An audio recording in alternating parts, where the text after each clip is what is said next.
नमस्कार साथियों, आज के इस वीडियो में आप सभी के लिए लेकर आ चुका हूं रेलवे ग्रुप डी एग्जाम 2025 के लिए इंपोर्टेंट क्वेश्चन। जैसा कि आप सभी को पता है, रेलवे ग्रुप डी का एग्जाम शुरू हो चुका है और काफी सारे बच्चों का एग्जाम कंप्लीट हो चुका है। तो उन्हीं शिफ्टों के आधार पर, उन्हीं बच्चों के एनालिसिस के आधार पर मैंने ये क्लास तैयार की है।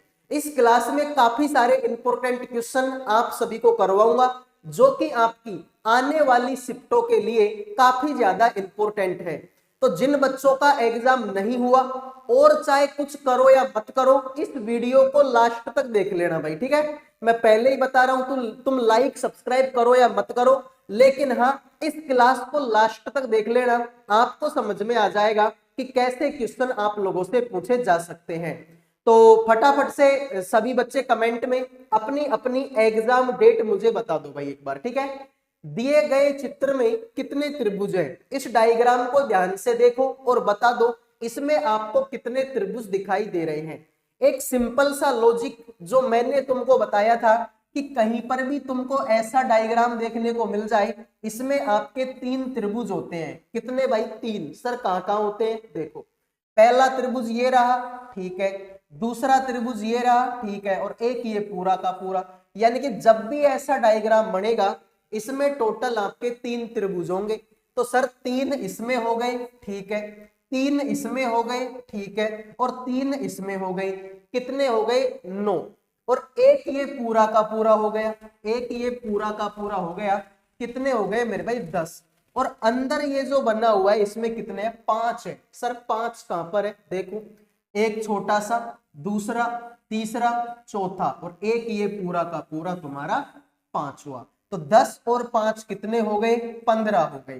तो जिन्होंने 15 आंसर दे दिया उनका सही है, बाकी सभी का ये सवाल गलत हो चुका है, ठीक है। बड़ा सिंपल सवाल था, दिखने में लग रहा था कि भाई बहुत कठिन सवाल है, लेकिन ऐसा है नहीं।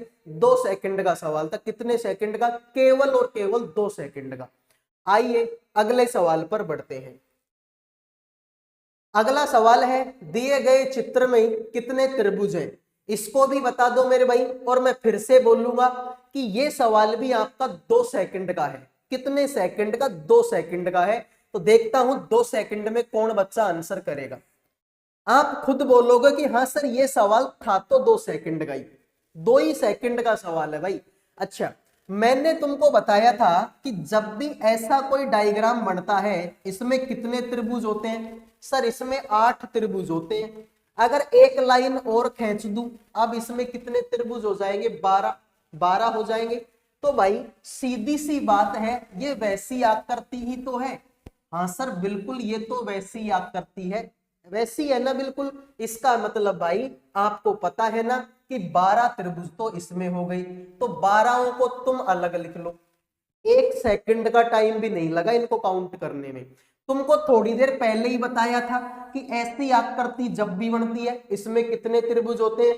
3 त्रिभुज होते हैं। तो 12 उसमें और 3 इसमें, कितने हो गए? 15।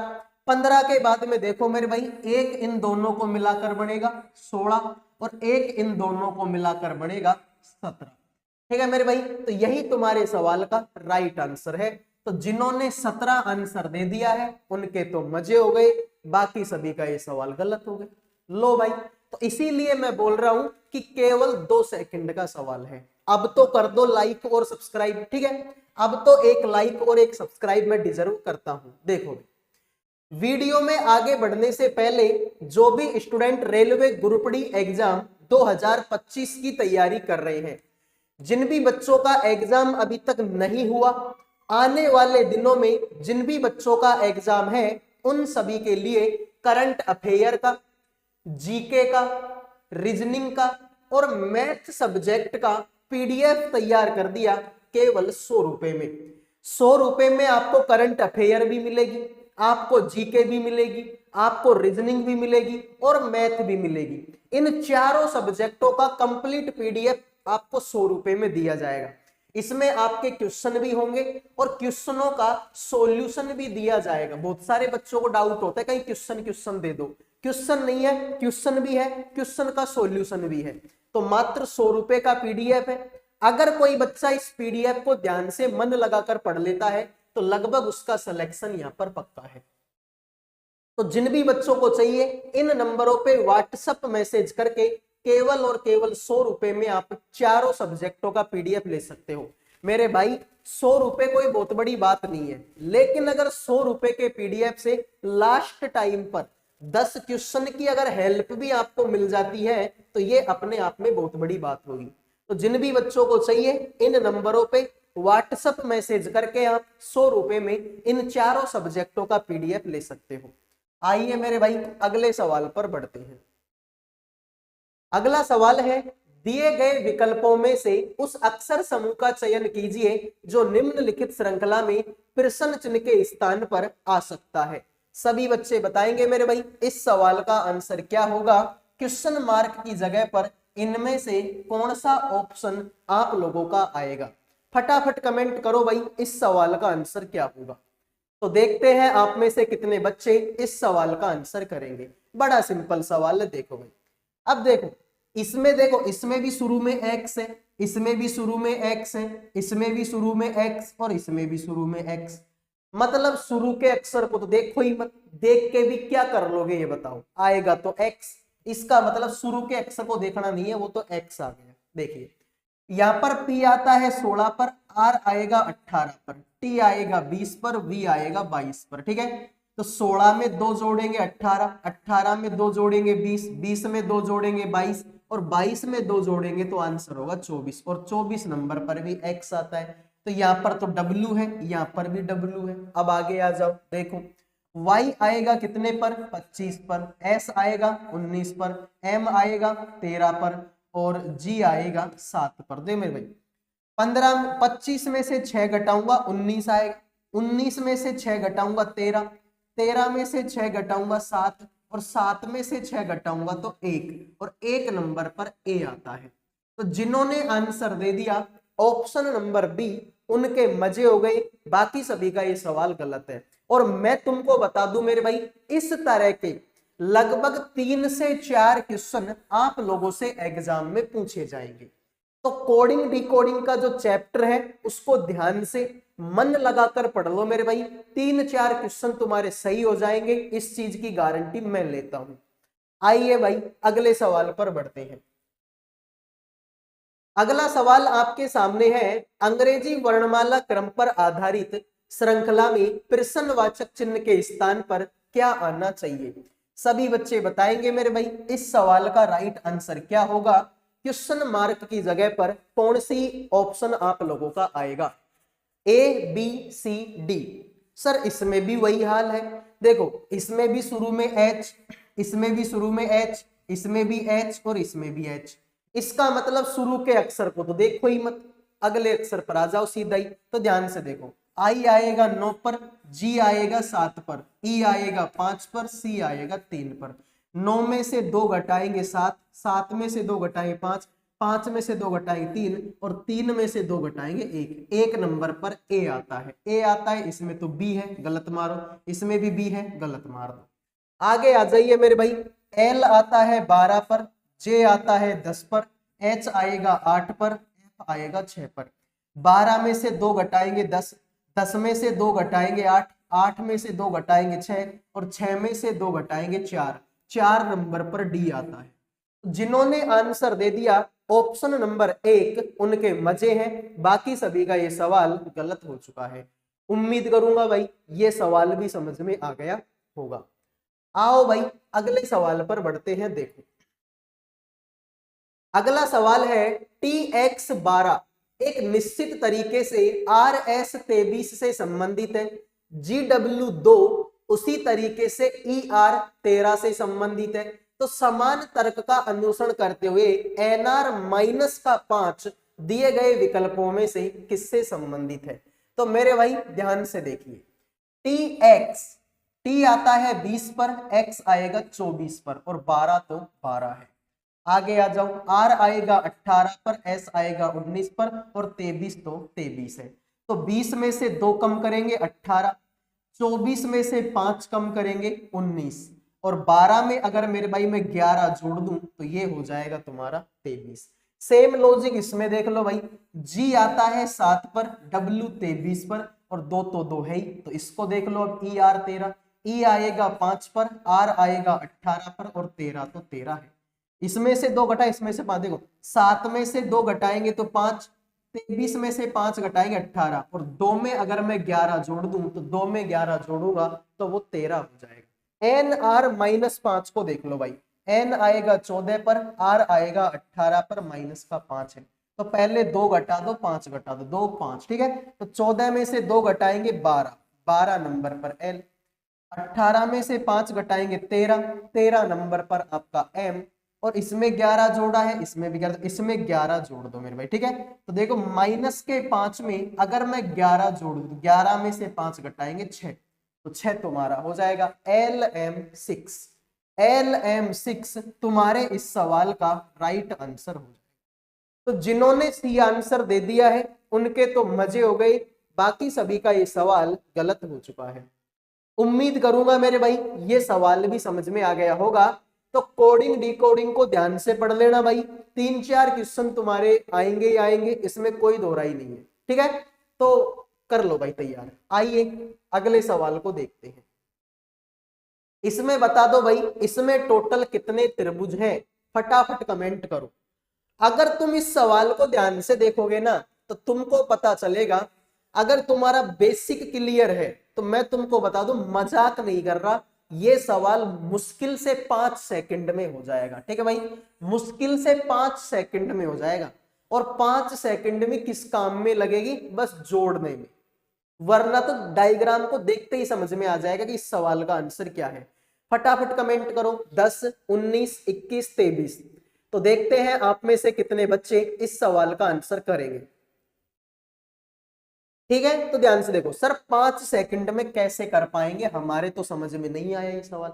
तो मेरे भाई ध्यान से देखो, थोड़ी देर पहले ही मैंने तुमको बताया था कि ऐसा अगर कोई डायग्राम बनता है, ऐसा अगर कोई डायग्राम बने, इसमें 8 त्रिभुज होते हैं, अगर इसमें एक लाइन और खींच दूं तो अब इसमें 12 त्रिभुज होंगे, एक लाइन और खींच दूं तो अब इसमें कितने त्रिभुज हो जाएंगे, सर इसमें तो 16 त्रिभुज हो जाएंगे। ऐसा डायग्राम कहीं पर भी मिले, आंख बंद करके 16 त्रिभुज आंसर कर देना। तो भाई ये ऐसा ही तो है, तुम्हारी आंखों को यूज करो, ये डायग्राम ऐसा ही तो है, अपनी आंखों को यूज करो, ये डायग्राम ऐसा ही तो है भाई। आंसर बिल्कुल ये तो, इसमें कोई फर्क नहीं है। इसका मतलब 16 तो तुम्हारे ये हो गए। फिर मैंने तुमको बताया था कि ऐसा अगर डायग्राम कहीं पर मिलता है तो इसमें आपके 3 त्रिभुज होते हैं, इसमें कितने होते हैं मेरे भाई, 3 होते हैं। इसके अलावा अब देखो भाई, 3, एक इन दोनों को मिलाकर बनेगा और एक इन दोनों को मिलाकर बनेगा, तो ये कितने हो जाएंगे मेरे भाई, 2। तो 2 तुम्हारे ये हो गए। अब इनको जोड़ दो मेरे भाई, तो ये कितने बन जाएंगे तुम्हारे, 13 और 3 16 और 3 19 और 2 21। 21 ही है क्या मेरे भाई, हाँ सर 21 ही है, और तो मुझे ऐसा कुछ दिखाई नहीं दे रहा इसमें, ठीक है भाई 21 ही है इसमें, तो और ऐसा कुछ दिखाई दे नहीं रहा। तो राइट आंसर आप लोगों का 21 हो जाएगा। उम्मीद करूंगा मेरे भाई ये सवाल भी समझ में आ गया होगा। तो इसीलिए मैंने बोला था कि केवल 5 सेकंड का सवाल है, 5 सेकंड में आंसर करके पटक दोगे। इसमें बताओ कितने वर्ग है, इसमें बता दो कितने वर्ग है, फटाफट कमेंट करो भाई इस सवाल का आंसर क्या होगा।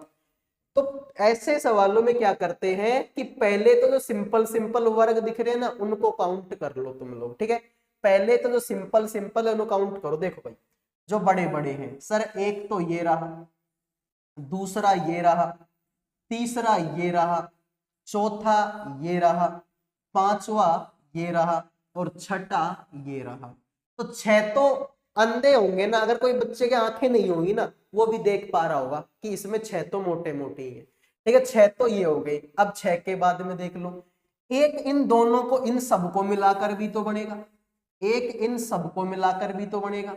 सर 6 के बाद में ये कौन सा हो गया, सर ये तो 7वां हो गया। अब ध्यान से देखो, 7वें के बाद में एक इन दोनों को मिलाकर बनेगा, सर ये तो 8वां हो गया, ये तुम्हारा 9वां हो गया, ये तुम्हारा 10वां हो गया, ये तुम्हारा 11वां हो गया, और ये तुम्हारा 12वां हो गया, ये तुम्हारा 13 नंबर का हो गया, और एक मेरे भाई अगर तुमको दिखाई दे रहा है तो ये तुम्हारा एक ये हो गया। तो 14 इसका राइट आंसर है। 14 से बड़ा ऑप्शन भी नहीं है, तो फिर हम क्यों माथा पची करें, इसमें नहीं करेंगे। तो राइट आंसर तुम्हारा क्या होगा मेरे भाई, 14 होगा। तो देख लो भाई, फिर से देख लो, एक एक को हटाता हूं, ध्यान से देखो। एक कम हो गया, दूसरा कम हो गया, तीसरा कम हो गया, चौथा कम, पांचवा कम, छठा कम, और ये 7वां। उसके बाद मेरे भाई, ठीक है, ये 8वां हो गया, 9वां, 10वां, 11वां, 12वां, 13वां, और ये 14। तो राइट आंसर तुम्हारा क्या हो गया मेरे भाई, 14। आइए अगले सवाल पर बढ़ते हैं। एक निश्चित कूट भाषा में रेट्स, RATS यानी कि रेट्स को लिखा गया 3 5 7 1। ट्यूब को लिखा गया मेरे भाई कितना, 2 1 4 6। तो दिया गया कूट भाषा में टी का कूट क्या होगा, बताओ मेरे भाई, टी का कोड क्या होगा। ध्यान से देखो सर, टी इसमें भी है और टी इसमें भी है। अब ऐसा कुछ ढूंढो जो दोनों में हो। तो ध्यान से देखने पर पता चलेगा कि सर एक इसमें भी है और एक इसमें भी है। तो यही तुम्हारे सवाल का राइट आंसर हो जाएगा। तो जिन्होंने सी आंसर दे दिया है उनके तो मजे हो गए, बाकी सभी का ये सवाल गलत हो चुका है। उम्मीद करूंगा मेरे भाई ये सवाल समझ में आ गया। लो भाई, कथन और निष्कर्ष का सवाल है। ऐसे क्वेश्चन भी लगभग 2 तुमको एग्जाम में देखने को मिलेंगे, कम से कम 2 हैं, कम से कम 2 क्वेश्चन तो मिलेंगे ही मिलेंगे। तो इनको भी ध्यान से पढ़ना है।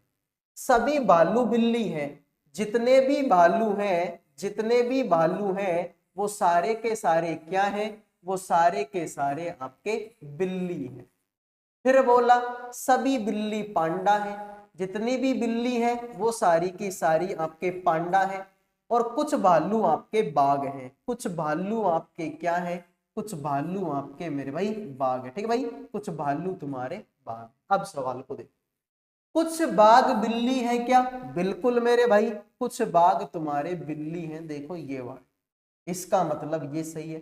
कुछ पांडा आपके भालू है क्या, बिल्कुल भाई। देखो पांडा का घोड़ा इतना बड़ा है, पांडा का घोड़ा इतना बड़ा, और भालू का घोड़ा इतना सा, ये इसके अंदर ही तो है, ये इसके अंदर ही तो है, मतलब कुछ ना कुछ हिस्सा तो है। इसका मतलब ये बात भी सही है। तो भाई 1 और 2 दोनों अनुसरण करते हैं। तो जिन्होंने आंसर दे दिया है ऑप्शन नंबर 1, उनके हो गए भाई मजे, बाकी सभी का ये सवाल गलत हो चुका है। उम्मीद करूंगा ये सवाल भी समझ में आ गया होगा। अब बढ़ते हैं अगले सवाल। देखो दिए गए चित्र में कितने वर्ग हैं, तो सवाल में टाइपिंग मिस्टेक हो चुकी है मेरे भाई, वर्ग नहीं बताना इसमें। ठीक है भाई, इसमें आपको वर्ग नहीं बताना, इसमें आपको घन बताना है। क्या बताना है मेरे भाई, घन, कि इसमें आपको टोटल कितने घन दिखाई दे रहे हैं। ठीक है भाई, ध्यान से। सर कितने मंजिल का है ये, कितने मंजिल का है, सर एक मंजिल तो ये रही, दूसरी मंजिल ये रही, तीसरी मंजिल ये रही, तो 3 मंजिल का है। तीसरी मंजिल पर कितना घन है, तीसरी मंजिल पर तो 1 है, तो 3 एकम 3 हो गया। सर दूसरी मंजिल पर कितने घन है, दूसरी मंजिल पे एक ये रहा और एक ये रहा, तो मेरे भाई दूसरी मंजिल पे कितने हैं, 2 है, तो 2 दूना 4। सर ये पहली मंजिल पर कितने हैं, पहली मंजिल पर 1 2 और 3, पहली मंजिल पर 3 है, तो 1 को 3 से गुणा करेंगे तो 3, 3 और 4 7 और 3 10। यही तुम्हारे सवाल का क्या है, राइट आंसर। तो समझ में आ गया भाई। अब इस तरीके से कितने भी मंजिल का आ जाए तुम बता दोगे भाई कितने मंजिल का है, 3 मंजिल का है, तो पहली मंजिल, दूसरी मंजिल और तीसरी मंजिल, 3 मंजिल। पहली मंजिल पर कितना है, सर एक ये रहा, दूसरा बेचारा ये है, तीसरा ये है, तो पहली को 3 से गुणा कर दिया। दूसरी पे देखो एक ये रहा, दूसरा ये रहा, दूसरी पे 2 है तो 2 गुणा 2 कर दिया। तीसरी पर तो ये 1 ही है, तो 3 गुणा में 1 है, 3 एकम 3, 2 दूना 4, 3 एकम 3, जोड़ेंगे तो 10 आंसर आएगा। बात खत्म। जिन्होंने बी आंसर दे दिया उनके मजे हो गए, बाकी सभी का सवाल गलत हो चुका। आओ मेरे भाई अगले सवाल पर बढ़ते हैं। देखो ए प्लस बी का अर्थ है ए बी की मम्मी है, माइनस का अर्थ है ए बी का भाई है, गुणा का मतलब है ए बी की पत्नी है, और भाग का मतलब है ए बी का पापा है। तो बताओ भाई क्यू का टी से क्या संबंध है? तो ये रहा क्यू और ये रहा टी। तो ये तो फालतू की चीज है भाई। अरे तुमको तो क्यू से और टी से मतलब है ना, तो भाई इसका क्या रोल है, इसको हटा दो। ठीक है, तो इसको तो मैं पहले ही हटा देता हूं। ठीक है, इसको तो पहले ही हटा देता हूं। यहां पर है माइनस, माइनस का मतलब है कि ये इसका भाई लगता है, इसका भाई लगेगा ये क्यू। तो क्यू जो है भाई लगेगा मेरे भाई किसका? सर ये तो आर का भाई लगेगा। आगे प्लस है, प्लस बोले तो मम्मी लगेगी, आर जो है मम्मी लगेगी मेरे भाई किसकी? एस की। आगे भाग है, भाग बोले तो पापा लगेगा, तो एस जो है पापा लगेगा मेरे भाई किसका? टी का। तो मान लो कि ये मैं हूं, मेरा पापा है, मेरे पापा की मम्मी मतलब मेरी दादी, और मेरी दादी का भाई, दादी का भाई। तो मेरे भाई दादी का भाई मतलब बोले तो पिता की मम्मी का भाई। अरे तुम्हारी दादी कौन है? तुम्हारे पापा की मम्मी तो है, दादी है, और दादी का भाई लग रहा है। इसका मतलब ऑप्शन 4 आप लोगों का राइट आंसर हो जाएगा। उम्मीद करूंगा मेरे भाई ये सवाल भी समझ में आया होगा और ये क्लास भी आपको पसंद आई होगी। पसंद आई है तो वीडियो को लाइक कर दो, चैनल को सब्सक्राइब कर दो। अगले वीडियो में मिलूंगा, तब तक के लिए जय हिंद जय भारत।